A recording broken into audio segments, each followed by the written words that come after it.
Hello friends, this is Senthil. Welcome to English பேச ஆசையா. இன்னைக்கு நம்ம இந்த வீடியோல ஒரு முக்கியமான டாபிக் தாங்க பார்க்க போறோம்.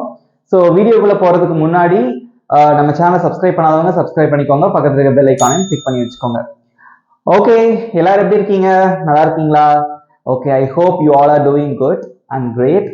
ஓகே, ஸோ இன்னைக்கு இந்த வீடியோல வந்து ஒரு முக்கியமான டாபிக் தாங்க பார்க்க போறோம். ஓகே, அது என்ன அப்படின்னு பாத்தீங்கன்னா to, for. Okay, so to அதெல்லாம் வந்து ப்ரிப்போசிஷன் அப்படின்னு சொல்லுவாங்க. பொதுவா எந்த இடத்துல டு யூஸ் பண்ணணும், எந்த இடத்துல ஃபார் யூஸ் பண்ணணும் அப்படிங்கிற டவுட் வந்து நிறைய பேருக்கு இருக்கும். பொதுவா நான் உங்களுக்கு சொல்லி கொடுத்துருக்கேன், டு அப்படின்னா தமிழ்ல இக்கு அப்படின்னு சொல்லி கொடுத்துருக்கேன், ஃபார் அப்படின்னா காக அப்படின்னு சொல்லி கொடுத்துருக்கேன். ஓகே, அதெல்லாம் இருக்கட்டும். ஸோ இதையும் தெரிஞ்சுக்கோங்க. இது போக ஒரு சில இடங்கள்ல நம்ம வந்து டு யூஸ் பண்ணும்போது ஃபார் யூஸ் பண்ணும்போது சில நேரங்கள் கன்ஃபியூஷன் வரும். ஓகே, ஸோ அது என்னென்ன அப்படிங்கறத நான் உங்களுக்கு சொல்லி தர போறேன். எந்த இடத்துல எது கரெக்டா யூஸ் பண்ணணும் அப்படின்னு நான் சொல்லி தர போறேன். ஓகே, இப்போ நான் உங்களுக்கு எக்ஸாம்பிள் ஒன்று சொல்றேன் பாருங்க. நான் கோவிலுக்கு போறேன், நான் கோவிலுக்கு போறேன் அப்படின்னு நம்ம சொல்லுவோம். அதை எப்படி சொல்லுவோம் நம்ம இங்கிலீஷ்ல அப்படின்னு பாத்தீங்கன்னா ஐ கோ அப்படின்னா நான் போகிறேன், கோவிலுக்கு அப்படின்னா டு டெம்பிள் அப்படின்னு சொல்லுவோம். ஓகே, பட் இந்த இடத்துல நம்ம ஃபார் யூஸ் பண்ணா தப்பு. ஓகே, அது ஏன் அப்படிங்கறத நான் உங்களுக்கு எக்ஸ்பிளைன் பண்றேன். தெளிவா நான் உங்களுக்கு இப்ப சொல்லி தர போறேன். ஓகே, சோ இந்த வீடியோ வந்து ஸ்கிப் பண்ணாம பாருங்க, பிகாஸ் இந்த வீடியோ வந்து ரொம்ப ரொம்ப முக்கியமான ஒரு வீடியோ. ஓகே, சின்ன சின்ன தவறுகளும் நம்ம வந்து திருத்திக்கலாம். நம்ம இங்கிலீஷ் பேச ஆசைய சேனல்ல வந்து பாத்தீங்க அப்படின்னா நமக்கு போடுற ஒவ்வொரு வீடியோவும் நீங்க பாருங்க, அதை பிராக்டிஸ் பண்ணுங்க, கண்டிப்பா யூஸ்ஃபுல்லா இருக்கும். இந்த வீடியோ ஸ்கிப் பண்ணாம பாருங்க, உங்களுக்கு நிறைய எக்ஸசைசஸ் இருக்கு, ஹோம்ஒர்க்கும் இருக்கு. ஓகே, பார்க்கலாமா? ஓகே, சோ இங்க பாருங்க, டு அப்புறம் வந்து இந்த சைடு ஃபார் அப்படின்னு நான் எழுதியிருக்கேன். ஓகே, சோ இதுக்கு வந்து இவ்வளவு ஒரு வித்தியாசங்களா, இந்த இடத்துலதான் பயன்படுத்தணுமா அப்படிங்கறத நீங்க தெரிஞ்சுக்க போறீங்க. ஓகே, சோ தமிழ்ல வந்து பாத்தீங்கன்னா டு அப்படிங்கிறதுக்கு பொதுவான ஒரு மீனிங் வந்து இக்கு அப்படிங்கிறது எல்லாருக்குமே தெரியும். அதே மாதிரி ஃபார் அப்படின்னா காக, ஃபார் அப்படின்னா காக, இதுவும் எல்லாருக்குமே தெரியும். ஓகே, சோ எங்கெல்லாம் இப்ப நம்ம டு யூஸ் பண்ணலாம், எங்கெல்லாம் வந்து ஃபார் யூஸ் பண்ணலாம் அப்படின்னு பார்க்கலாம். ஓகே, நம்ம பொதுவா பார்த்திருப்போம், அவனுக்கு, அவளுக்கு, டு ஹிம், டு ஹெர், எனக்கு, டு மீ. ஓகே, இந்த மாதிரி நம்ம பார்த்திருப்போம். சோ ஃபார் அப்படின்னா அவனுக்காக, ஃபார் ஹிம், அவளுக்காக, ஃபார் ஹெர், எனக்காக, ஃபார் மீ. சோ இதெல்லாம் ஓகே, இதெல்லாம் ரைட்டு தான். இது தவிர நீங்க தெரிஞ்சுக்க வேண்டியது நிறைய இருக்கு. அது நான் உங்களுக்கு என்னன்னு நான் சொல்லித்தரேன். ஓகே, இங்க பாருங்க. சோ டு அப்படிங்கிறது எங்க யூஸ் பண்ணணும் அப்படின்னா ஒரு பிளேஸுக்கு முன்னாடி நம்ம யூஸ் பண்ணணும். ஓகே, ஒரு பிளேஸுக்கு முன்னாடி, பிளேஸ் அல்லது டெஸ்டினேஷன், நம்ம போய் சேரக்கூடிய இடம். ஃபார் எக்ஸாம்பிள், நான் சென்னைக்கு போறேன், நான் ஸ்கூலுக்கு போறேன், நான் காலேஜுக்கு போறேன். அப்போ ஒரு இடத்துக்கு நீங்க போய் சேர்றீங்க இல்லையா, அந்த இடம், பிளேஸ், அதுக்கு முன்னாடி டு யூஸ் பண்ணணும். ஃபார் எக்ஸாம்பிள், ஸ்கூலுக்கு டு ஸ்கூல், காலேஜுக்கு டு காலேஜ், சென்னைக்கு டு சென்னை, டெல்லிக்கு டு டெல்லி. அப்போ ஒரு இடத்துக்கு நம்ம போய் சேருவோம் இல்லையா, டெஸ்டினேஷன், அதுக்கு முன்னாடி டு யூஸ் பண்ணணும். ஓகே, இன்னொன்னு வந்து பாத்தீங்க அப்படின்னா before a verb. Before a verb அப்படின்னா ஒரு வேர்புக்கு முன்னாடி டு யூஸ் பண்ணணும். அது எப்படி நான் உங்களுக்கு சொல்லி தரேன். ஓகே, ஃபர்ஸ்ட் எக்ஸாம்பிள் பாருங்க, உங்களுக்கு நல்லா புரியும். ஐ கோ டு சென்னை. இங்க பாருங்க, ஐ கோ டு சென்னை. சென்னை அப்படிங்கிறது ஒரு பிளேஸ், ஐ கோ அப்படின்னா நான் போறேன். அப்ப நீங்க போய் சேர்ற இடம் எது? பிளேஸ் சென்னை. அப்ப சென்னைங்கிறது ஒரு பிளேஸ், அதுக்கு முன்னாடி நீங்க டு யூஸ் பண்ணணும். ஐ கோ டு சென்னை, நான் சென்னைக்கு போறேன். ஐ கோ டு ஸ்கூல், நீங்க ஸ்கூலுக்கு தான் போய் சேர போறீங்க, டெஸ்டினேஷன் அல்லது பிளேஸ். ஓகே, அதுக்கு முன்னாடி நீங்க டு யூஸ் பண்றீங்க, ரைட்? இன்னொரு எக்ஸாம்பிள், he went அப்படின்னா அவன் போனா டு ஆபீஸ். ஆபீஸ் அப்படிங்கிறது ஒரு இடம், ஒரு பிளேஸ். ஓகே, அங்கதான் அவன் போய் சேர்ந்திருக்கான். he went to office, அவன் ஆபீஸுக்கு போனா. அப்புறம் டெஸ்டினேஷன், அவன் போய் சேர்ந்த இடம் எது? டெஸ்டினேஷன், முடிவு பாயிண்ட், ஆபீஸ் அப்படிங்கிறது ஒரு பிளேஸ், அதனாலதான் அதுக்கு முன்னாடி நீங்க டு யூஸ் பண்ணணும். ஓகே, இதெல்லாம் எனக்கு நல்லாவே புரியுது அப்படின்னு நீங்க சொல்லியிருப்பீங்க. பட் இது என்ன பிஃபோர் a verb? பிஃபோர் அப்படின்னா முன்னாள் அப்படின்னு அர்த்தம், வெர்ப் அப்படின்னா வினைச்சொல். ஒரு வேர்புக்கு முன்னாடி நீங்க யூஸ் பண்ணணும். அது எப்படி நான் உங்களுக்கு சொல்லி தரேன் பாருங்க. நான் ஒரு கேக் வாங்க போனேன், நான் ஒரு கேக் வாங்க போனேன் அப்படின்னு நீங்க சொல்லணும். ஓகே, ஃபர்ஸ்ட் இங்க பாருங்க, ஐ வெண்ட். ஐ வெண்ட் அப்படின்னா நான் போனேன், நான் போனேன். ஓகே, ஐ வெண்ட், இது நீங்க சொல்லிட்டீங்க. ஓகே, அதுக்கு அடுத்து பாருங்க, கேக் வாங்குவதற்கு, வாங்க அல்லது வாங்குவதற்கு. ஓகே, இப்படி கூட எடுத்துக்கோங்களேன், வாங்குவதற்கு அப்படின்னு எடுத்துக்கலாம். ஓகே, கேக் வாங்குவதற்கு போனேன். சோ வாங்குவதற்கு டு பை.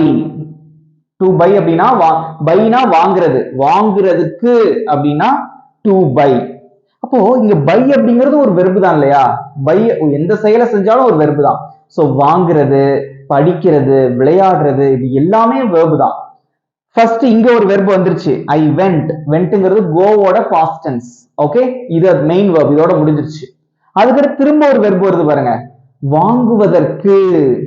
அப்போ அந்த பை அப்படிங்கிறது ஒரு வெர்ப் தான் இல்லையா? இது ஒரு வினை சொல் தான். இதுக்கு முன்னாடி நீங்க டு தான் யூஸ் பண்ணணும். I went to buy a cake, வாங்குவதற்கு போனேன். இக்கு அப்படிங்கிறது டிஃபால்ட்டா வரும், இக்குனாலே டு தான், அதை மறந்துடாதீங்க. Okay, so I went to buy a cake. So grammar rule என்ன அப்படின்னு பாத்தீங்கன்னா, நான் போனேன். ஓகே, ஐ வென்ட், அது எழுதி முடிச்சிட்டீங்க. வாங்குவதற்கு, வாங்குவதற்கு அப்படின்னா டு பை. ஓகே, இந்த பை அப்படிங்கிறது இந்த இடத்துல ஒரு வெர்பு தான், அது எல்லாருக்குமே தெரியும். இது ஒரு வெர்பு, இது ஒரு வெர்பு, இது வந்து மெயின் வெர்ப், இங்க யூஸ் பண்ணிட்டோம். பட் பொதுவா இந்த மாதிரி வெர்ப் வந்துச்சுன்னா அதுக்கு முன்னாடி டு தான் யூஸ் பண்ணணும். ஓகே, இன்னொரு எக்ஸாம்பிள் சொல்லட்டுமா? நான் விளையாடுறதுக்கு போனேன். நான் விளையாடுறதுக்கு போனேன் எப்படி சொல்லுவீங்க? ஐ வென்ட் டு பிளே. நான் விளையாடுவதற்கு போனேன், நான் கிரிக்கெட் விளையாடுறதுக்கு போனேன். ஐ went to play cricket. I went, நான் போனேன். எதுக்கு போனீங்க? விளையாடுவதற்கு. டு பிளே, அப்ப அந்த பிளேங்கிறது ஒரு வெர்பு தான் இல்லையா? அதுக்கு முன்னாடி டு யூஸ் பண்றீங்க, அவ்வளவுதான். நல்லா ஞாபகம் வச்சுக்கோங்க. ஐ வென்ட் ஃபார் பிளே அப்படின்னு நம்ம சொல்லக்கூடாது, ஐ வென்ட் டு பிளே அப்படின்னு நம்ம சொல்லணும். தெரிஞ்சிட்டீங்களா? ஈஸியா இருக்கா? ஓகே, நெக்ஸ்ட் ஃபார் அப்படின்னா காக அப்படிங்கிறது எல்லாருக்குமே தெரியும். ஓகே, சோ ஜென்ரலா நமக்கு தெரிஞ்ச ஒரு விஷயம் தான். இந்த ஃபார் வந்து நம்ம யூஸ் பண்ணணும் அப்படின்னா பிஃபோர் அ நவுன். பிஃபோர் அ நவுன் அப்படின்னா ஒரு பெயர் சொல்லுக்கு முன்னாடி யூஸ் பண்ணலாம். நவுன்னா பெயர் சொல், பெயர் சொல்லுக்கு முன்னாடி யூஸ் பண்ணலாம். இன்னொரு டைம் பீரியட். டைம் பீரியட் அப்படின்னா ஃபார் எக்ஸாம்பிள் எப்படி சொல்லலாம்? 2 மணி நேரமா நான் அவனுக்காக வெயிட் பண்ணேன். சோ 2 மணி நேரமாக, for 2 hours. Okay, for 2 hours. 2 நாட்களாக அப்படின்னா எப்படி சொல்வீங்க? For 2 days. 2 வருடமாக அப்படின்னா ஃபார் 2 years. சோ இந்த மாதிரி டைம் பீரியட், 2 நாள், 2 மாசம், 2 வருஷம், 2 வாரம், இந்த மாதிரி டைம் பீரியடுக்கு முன்னாடி நீங்க ஃபார் தான் யூஸ் பண்ணணும். எக்ஸாம்பிள் பார்க்கலாமா? இங்க பாருங்க, நான் என் நண்பனுக்காக காத்திருக்கிறேன், நான் என் ஃப்ரெண்டுக்காக வெயிட் பண்றேன் அப்படின்னு சொல்றோம். எப்படி இங்கிலீஷ்ல சொல்லுவீங்க? I wait. நான் காத்திருக்கிறேன் அப்படின்னா ஐ வெயிட். ஓகே, சொல்லிட்டீங்க. என் நண்பனுக்காக, காக அப்படின்னு வந்திருக்கு, அதனால நீங்க ஃபார் போட்டிருக்கீங்க. இன்னொன்னு மை ஃப்ரெண்ட். மை ஃப்ரெண்ட் அப்படின்னா என்னுடைய நண்பன். சோ என்னுடைய நண்பன் அப்படிங்கிறது எது? ஒரு நவுன் தான், அது ஒரு பெயர் சொல். இதே நான் செந்திலுக்காக காத்திருக்கேன்னா ஐ வெயிட் ஃபார் செந்தில். செந்தில்ங்கிறது ஒரு பெயர் சொல் தான். நான் ராமுக்காக காத்திருக்கேன், ஐ வெயிட் ஃபார் ராமு. அப்ப ராமுங்கிறது ஒரு பெயர் சொல். சோ பொதுவா அந்த பெயர் சொல்லுக்கு முன்னாடி என்னதான் வரும்? ஃபார் தான் வரும், அதை நீங்க மறந்துடாதீங்க. ஓகே, நீங்க கேட்கலாம், சென்னை அப்படிங்கிறது ஒரு பெயர் சொல்லு தானே, அதுக்கு முன்னாடி ஏன் டூ போட்டிருக்கோம் அப்படின்னு சந்தேகம் வரலாம். ஓகே, சந்தேகம் வந்துச்சா எல்லாத்துக்கும்? ஏன் அப்படின்னா சென்னை அப்படிங்கிறது ஒரு பிளேஸ், அது ஒரு இடம், நம்ம போய் சேரக்கூடிய ஒரு இடம். ஓகே, ஆபீஸ், ஸ்கூல், அப்புறம் வந்து என்ன சொல்றது, காலேஜ், சென்னை, ஊர் பேர் இதெல்லாம் வந்துச்சுன்னு வச்சுக்கோங்களேன், அது பிளேஸ். அதுக்கு முன்னாடி டூ தான் வரும். அதான் நான் தெளிவா உங்களுக்கு சொல்லிட்டேன். இது தவிர மிச்சம் இருக்கும் பாத்தீங்களா, நவுனு, செந்தில், ஐ மீன் இந்த மாதிரிலாம் வரும் பாத்தீங்களா? சோ இதுக்கு முன்னாடிலாம் நீங்க வந்து ஃபார் யூஸ் பண்ணலாம். நான் இவங்களுக்காக காத்திருக்கேன், அவங்களுக்காக காத்திருக்கேன் அப்படின்னு சொல்லும்போது நீங்க ஃபார் யூஸ் பண்ணலாம். ஓகே, நெக்ஸ்ட் ஒன், நான் 2 மணி நேரமாக காத்து கொண்டே இருக்கிறேன். நான் 2 மணி நேரமா வெயிட் பண்ணிட்டு இருக்கேன். அது எப்படி இங்கிலீஷ்ல சொல்லலாம்? ஐ ஆம் வெயிட்டிங். ஐ ஆம் வெயிட்டிங்னா நான் வெயிட் பண்ணி கொண்டு இருக்கிறேன், நான் காத்து கொண்டு இருக்கிறேன், பிரசன்ட் கண்டினியூஸ் டென்ஸ். ஓகே, எவ்வளவு நேரமா? 2 மணி நேரமாக. டைம் பீரியட் வந்தாலும் நீங்க ஃபார் தான் யூஸ் பண்ணணும், ஃபார் 2 hours. ஓகே, நான் 2 மணி நேரமா வெயிட் பண்ணிட்டு இருக்கேன். நெக்ஸ்ட், இன்னொரு இடத்துல நீங்க இந்த ஃபாரை யூஸ் பண்ணலாம். எங்க அப்படின்னு பாத்தீங்கன்னா, apple is good for health. Apple வந்து உடம்புக்கு ரொம்ப நல்லது, apple is good for health. Okay, so அதாவது பெனிஃபிட்ஸ், ஹெல்த்துக்கு நல்லது, கண்ணுக்கு நல்லது அப்படின்னு சொல்லுவோம் இல்லையா, அதுக்கு சொல்றதுக்கு நீங்க ஃபார் யூஸ் பண்ணலாம். இது கொஞ்சம் ரேர் தான், நம்ம ஆனா தெரிஞ்சுக்கோங்க, apple is good for health. Okay, so beetroot juice is good for eyesight, கண்ணுக்கு வந்து ரொம்ப நல்லது இந்த மாதிரி. Okay, so fish is good for health. Okay, இந்த மாதிரி பெனிஃபிட்ஸ் சொல்றதுக்கும் நீங்க வந்து ஃபார் யூஸ் பண்ணலாம். ஓகே, ஸோ பொதுவா வந்து டூ அப்படின்னா இக்குன்னு அர்த்தம், ஃபார் அப்படின்னா காகன்னு அர்த்தம். பிளேஸ் வந்துச்சுன்னா டூ யூஸ் பண்ணணும். அதே மாதிரி ஒரு நவுனுக்கு முன்னாடி நீங்க வந்து ஃபார் யூஸ் பண்ணலாம். ஓகே, சம்டைம்ஸ் நம்ம டூ யூஸ் பண்ண வேண்டியது இருக்கும், அது நம்ம சொல்ற இந்த சென்டென்ஸை பொறுத்து. ஓகே, டூ அப்படிங்கறது எங்க யூஸ் பண்ணலாம்? பிஃபோர் எ வெர்ப். ஓகே, ஒரு வெர்புக்கு முன்னாடி டூ யூஸ் பண்ணலாம். நான் எக்ஸாம்பிள்ஸ் உங்களுக்கு நிறைய சொல்லி கொடுக்கும் போது உங்களுக்கு தெரியும். நீங்க இதை வந்து கன்ஃபியூஸ் பண்ணிக்காதீங்க. நான் வந்து என்ன சொல்றேன் பாத்தீங்களா, டூ அப்படின்னா இக்கு, ஃபார்னா காகன்னு சொல்லியிருக்கேன். ஓகே, சோ அது வந்து பேசிக் ரூல். அது தவிர நீங்க இதெல்லாம் நீங்க தெரிஞ்சுக்கணும். ஓகே, இங்கிலீஷ் வந்து கொஞ்சம் டெப்தாவே கத்துக்கோங்க. ரைட்? ஓகே, சோ நான் அந்த ரெண்டுத்துக்குள்ள வித்தியாசம் தான் நான் உங்களுக்கு சொல்லி தரேன். ரைட்? ஓகே, இப்போ எக்ஸாம்பிள்ஸ் பார்க்கலாம். ஓகே ஃப்ரெண்ட்ஸ், இங்க பாருங்க, இது எல்லாமே வந்து ஈஸியான கொஸ்டின்ஸ் தான். ஒரு 4 கொஸ்டின் தான் எழுதி போட்டிருக்கேன், இதுக்கு நீங்க ஆன்சர் பண்ணணும். ஓகே, இது வந்து ஜெனரல் கொஸ்டின். உனக்கு அதை எப்படி இங்கிலீஷ்ல சொல்லுவீங்க? இக்கு அப்படின்னு வந்ததுனால டூ போடணும். அதே மாதிரி உனக்குன்னு சொல்றது டு யூ அப்படின்னு வரும். ஓகே, ஞாபகம் வச்சுக்கோங்க, ஜெனரல் கான்செப்ட். ஓகே, நெக்ஸ்ட் பாருங்க, நான் ஸ்கூலுக்கு போனேன். ஸ்கூல் அப்படிங்கிறது ஒரு பிளேஸ். ஓகே, டூ அப்படிங்கிறது எங்கெல்லாம் யூஸ் பண்ணலாம்? பிளேஸ்ல நம்ம யூஸ் பண்ணணும் கண்டிப்பா. Okay, place. இன்னொன்னு வந்து பிஃபோர், என்ன படிச்சோம்? பிஃபோர் a verb, வெர்புக்கு முன்னாடி நம்ம யூஸ் பண்ணணும், அது படிச்சோம். ஓகே, இங்க பாருங்க, நான் ஸ்கூலுக்கு போனேன். ஐ வெண்ட் அப்படின்னா நான் போனேன். ஸ்கூலுக்கு இக்குன்னு வந்திருக்கு, அப்பனா டூ போடலாம். இன்னொன்னு எப்படி? ஸ்கூல் அப்படிங்கிறது ஒரு பிளேஸ், நம்ம போய் சேரக்கூடிய ஒரு இடம். Okay, so I went to school, நான் ஸ்கூலுக்கு போனேன், அதனோட டெஸ்டினேஷன். நெக்ஸ்ட், அவள் நல்ல மதிப்பெண் எடுப்பதற்காக கடினமாக வேலை செய்தாள். நல்ல மதிப்பெண் எடுப்பதற்காக கடினமாக உழைத்தாள் அப்படின்னு சொல்லுவான் இல்லையா? அது எப்படி இங்கிலீஷ்ல சொல்லலாம்? she worked hard அப்படின்னா அவள் கடினமாக உழைத்தாள். dash get good marks. get அப்படின்னா பெறுவதற்கு அப்படின்னு அர்த்தம். ஓகே, நல்ல மதிப்பெண் எடுப்பதற்கு அல்லது நல்ல மதிப்பெண் பெறுவதற்கு அப்படின்னு கூட வச்சுக்கலாம். ஓகே, நல்ல மதிப்பெண் எடுப்பதற்குனா டு டேக் குட் மார்க்ஸ் நம்ம சொல்ல மாட்டோம். ஓகே, நல்ல மதிப்பெண் பெறுவதற்கு அப்படின்னு எழுதிக்கோங்க. அது வந்து இதை விட கொஞ்சம் ஒரு ஆப்டான ஒரு வார்த்தை. ஓகே, பெறுவதற்கு அல்லது எடுப்பதற்கு ரெண்டு ஒண்ணுதான், பட் பெறுவதற்கு அப்படிங்கிறது கரெக்டான ஒரு வேர்ட். ஓகே, சோ நல்ல மதிப்பெண் பெறுவதற்கு கடினமாக வேலை செய்தாள். இங்க பாருங்க, she worked hard. worked அப்படிங்கிறது இங்க ஒரு verb, கடினமா வேலை செய்கிறாள். dash get good marks. getனா பெறுவதற்கு.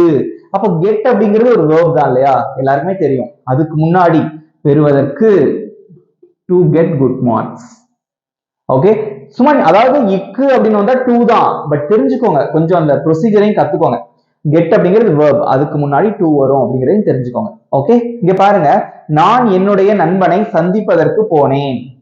இங்க பாருங்க, ரெண்டு verb இருக்கு. சந்திப்பதற்கு அப்படிங்கிறது ஒரு verb, இன்னொன்னு போனேன் அப்படிங்கிறது ஒரு verb. முதல்ல போனேன் அப்படிங்கறத மெயினானது. ஓகே, போறது. ரைட்? சோ ஐ வெண்ட், நான் போனேன். dash meet my friend. சந்திப்பதற்கு, என்னுடைய நண்பனை சந்திப்பதற்கு இக்குன்னு வந்திருக்கு, அதனால டூ போடுறீங்க. இன்னொன்னு என்ன ஞாபகம் வச்சுக்கணும்? மீட் அப்படிங்கிறது ஒரு verb தான், வெண்ட் அப்படிங்கிறது ஒரு verb. ஓகே, கோவோட பாஸ்ட் டென்ஸ் தான் வெண்ட், மீட் அப்படிங்கிறது ஒரு verb. சந்திப்பதற்கு இக்குன்னு வந்ததால டூ போட்டிருக்கீங்க. இன்னொன்னு என்னது? மீட் அப்படிங்கிறது ஒரு verb, அதையும் ஞாபகம் வச்சுக்கோங்க. ஈஸியா இருக்கா? அவ்வளவுதான். சோ இதனாலதான் நம்ம எழுதியிருக்கோம் பிஃபோர் a verb அப்படின்னு போட்டிருக்கோம். நீங்க இங்க போட்டக்கூடாது, மெயின் வெர்புக்கு முன்னாடி போட்டக்கூடாது. இங்க முதல்லயே என்ன சொல்றது, ஐ டு வெண்ட் அப்படின்னு போட்டக்கூடாது.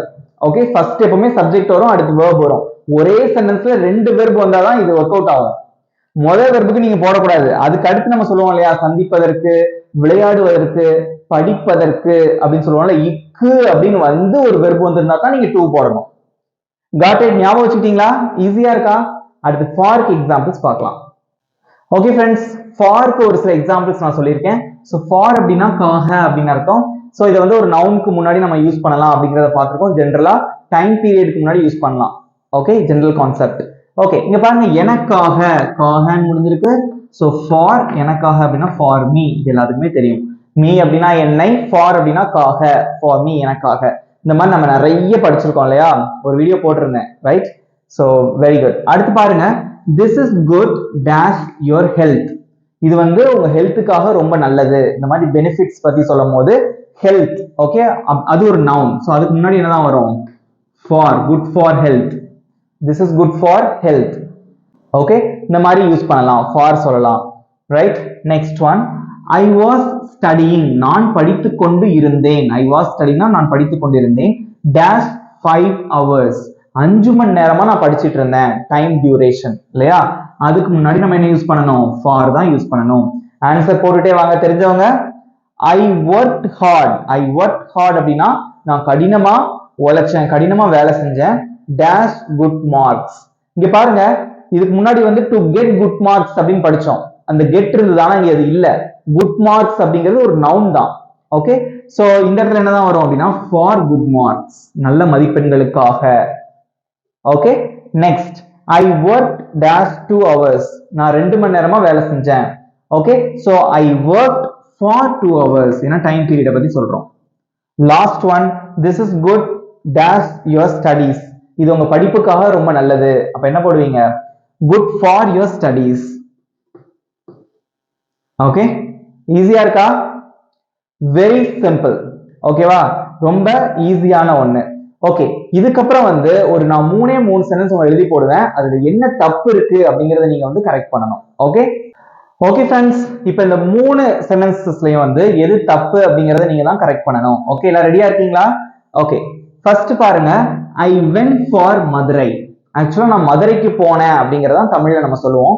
ஐ வென்ட் ஃபார் மதுரை அப்படின்னு போட்டிருக்கேன். கரெக்டா தப்பா? கரெக்ட்னா ஏன் கரெக்ட் அப்படின்னு சொல்லணும், தப்புனா ஏன் தப்புன்னு சொல்லணும். பட் இது தப்பு, ராங். என்ன தப்பு அப்படின்னு பாத்தீங்கன்னா, மதுரை அப்படிங்கிறது ஒரு பிளேஸ். அது மட்டும் இல்லாம நான் மதுரைக்கு போனேன் அப்படின்னு தான் நம்ம சொல்லுவோம் இல்லையா, இக்கு அப்படின்னு சொல்லுவோம். இங்க ஃபார் வராது, டு தான் வரும். மதுரை அப்படிங்கிறது ஒரு பிளேஸ், ஒரு இடத்தை குறிக்கிறது. அது மட்டும் இல்லாம மதுரைக்கு அப்படின்னு நம்ம சொல்லுவோம், அதனால டு போடணும். I went to Madurai. Next one, I go, நான் போறேன். I go for play with my friends, நான் என் ஃப்ரெண்ட்ஸ் கூட விளையாடுறதுக்கு போறேன் அப்படின்னு சொல்லணும். ஓகே, இங்க பாருங்க, நான் போறேன் அப்படிங்கிறது ஒரு verb, இது முடிஞ்சிருச்சு. ஃபார் பிளே அப்படின்னு வந்திருக்கு. இந்த இடத்துல பிளே அப்படிங்கிறது ஒரு verb தான், ரெண்டாவதா ஒரு verb வந்திருக்கு. அப்ப இங்க ஃபார் யூஸ் பண்ணலாமா? பண்ணக்கூடாது. விளையாடுவதற்கு போனேன், ஃபார் வராது, டு தான் வரும். Okay, I go to play with my friends, நான் என் நண்பர்களோட விளையாடுறதுக்கு போறேன். Okay, next one, the baby was crying. the baby was crying, குழந்தை அழுது கொண்டிருந்தது.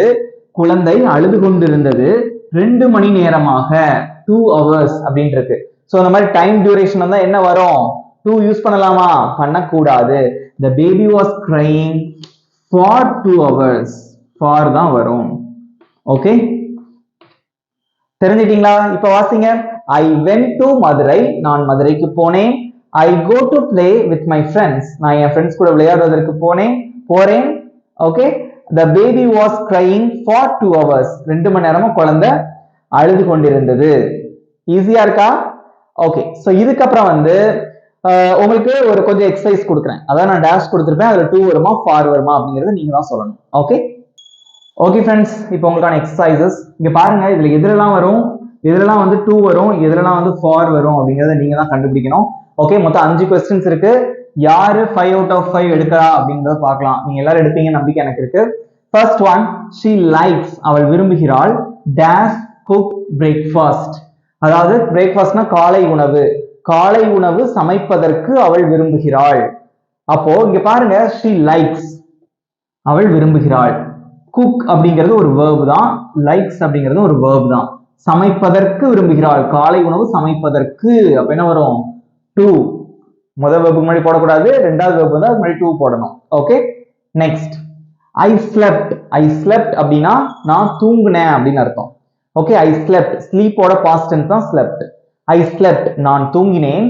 dash 4 hours, 4 மணி நேரமாக நான் தூங்கினேன். டைம் பீரியட், அதுக்கு முன்னாடி என்ன வரும், for 4 hours, for 4 hours. Okay, 4 மணி நேரமா நான் தூங்கினேன். அடுத்து, he is going dash watch a movie, அவன் ஒரு படம் பார்க்கிறதுக்கு போய்கிட்டு இருக்கான். அப்ப என்ன வரும், he is going to watch a movie. So இங்க பாருங்க, he is going, goingங்கிறது ஒரு verb, watch அப்படிங்கிறது ஒரு verb. ஓகே, இது வந்து கண்டினியூஸ் டென்ஸ்ல உள்ள ஒரு verb. சோ அவன் போய் கொண்டிருக்கிறான், எங்க, பார்ப்பதற்கு, ஒரு படம் பார்ப்பதற்கு, ஒரு படம் பார்ப்பதற்கு, to watch. வேர்புக்கு முன்னாடி டு போடணும். 2 வேர்ப் வந்துச்சு அப்படின்னா. Okay, you should remember it. அது மட்டும் இல்லாம பார்ப்பதற்கு இக்குன்னு வந்தாலும் நம்ம 2 தான் போடுவோம். Okay, next she goes dash college. she goes அப்படின்னா அவள் போகிறாள். சிம்பிள் பிரசன்ஸ்ல es சேர்ப்போம் இல்லையா, வெர்போட அதான் சேர்த்திருக்கோம். ஓகே, she goes அவள் போகிறாள் dash college. காலேஜுக்கு, காலேஜ்ங்கிறது ஒரு பிளேஸ். அது மட்டும் இல்லாம கல்லூரிக்கு அப்படின்னு நம்ம சொல்லுவோம், காலேஜுக்கு, அதனால நம்ம 2 போடுறோம். Okay, next one I am waiting. நான் காத்து கொண்டிருக்கிறேன் dash you. உனக்காக காத்துட்டு இருக்கேன்னு சொல்லுவோம் இல்லையா, you அப்படிங்கிறது அது ஒரு நவுன், அது ஒரு சப்ஜெக்ட். ஓகே, அப்ப இங்க என்ன வரும்? for you. I am waiting for you. அவ்வளவுதான். இதுல யாரெல்லாம் 5 out of 5 எடுத்தீங்க உங்களோட மார்க்கையும் வந்து காமெண்ட்ல போடுங்க. ஓகே, ஈஸியா இருந்தது அந்த concept? Is this easy to understand? புரிஞ்சிட்டீங்களா? நிறைய விஷயங்கள் கத்துக்கிட்டீங்களா? சோ இதெல்லாம் வந்து கொஞ்சம் அட்வான்ஸ் லெவல் மாதிரி தான். ஓகேவா, நம்ம வந்து பேசிக்கா இவ்வளவு நாள் சொல்லி கொடுத்துட்டு இருந்தோம். பட் இந்த கிளாஸ் வந்து கொஞ்சம் அட்வான்ஸ்டா இருக்கும். பட் யூ ஷுட் நோ, நீங்க தெரிஞ்சுக்கணும். ஓகே, சோ கண்டிப்பா வந்து to and for வந்து ரொம்ப ரொம்ப இம்பார்ட்டன்ட். அதனாலதான் இதை இவ்வளோ நான் பிரீஃபா சொல்லி கொடுத்துருக்கேன். இது உங்களுக்கு யூஸ்ஃபுல்லா இருந்திருக்கும்னு நினைக்கிறேன். இந்த வீடியோ உங்களுக்கு பிடிச்சிருந்தா மறக்காம ஒரு லைக் பண்ணிக்கோங்க. இப்போ உங்களுக்கான ஹோம்ஒர்க். ஓகே ஃப்ரெண்ட்ஸ், உங்களுக்கு ஈஸியான ஹோம்ஒர்க் கொடுத்துருக்கேன். ஒன்னு வந்து I was studying dash 3 hours. Okay, நான் 3 மணி நேரமா படிச்சுக்கிட்டு இருந்தேன். I was studying அப்படின்னா past continuous tense, நான் படித்துக் கொண்டு இருந்தேன் 3 மணி நேரமா. ஓகே, டேஷ்ல என்ன வரும் அப்படிங்கறத போடுங்க. அதே மாதிரி he went அவன் போனா dash market. மார்க்கெட்னா என்னது? காய்கறி எல்லாம் வாங்குவோம் இல்லையா, உழவர் சந்தை, மார்க்கெட். சோ மார்க்கெட்டுக்கு அவன் போனா அப்படின்னு சொல்லணும். இந்த டேஷ்ல என்ன வரும் அப்படிங்கறதையும் போடுங்க. ஓகே, சோ இந்த கான்செப்ட் உங்களுக்கு பிடிச்சிருக்கும்னு நினைக்கிறேன். சோ நல்லா பிராக்டிஸ் பண்ணுங்க. ஓகேவா, to and for இதுக்கப்புறம் குழப்பமே வரக்கூடாது. ரைட், நம்ம சேனலை இன்னும் சப்ஸ்கிரைப் பண்ணாதவங்க சப்ஸ்கிரைப் பண்ணிக்கோங்க. பக்கத்துல இருக்க பெல் ஐகானையும் கிளிக் பண்ணிக்கோங்க. உங்களோட ஆன்சரை மறக்காம காமெண்ட்ல போஸ்ட் பண்ணுங்க. நெக்ஸ்ட் வீடியோல பார்க்கலாம். தேங்க்யூ.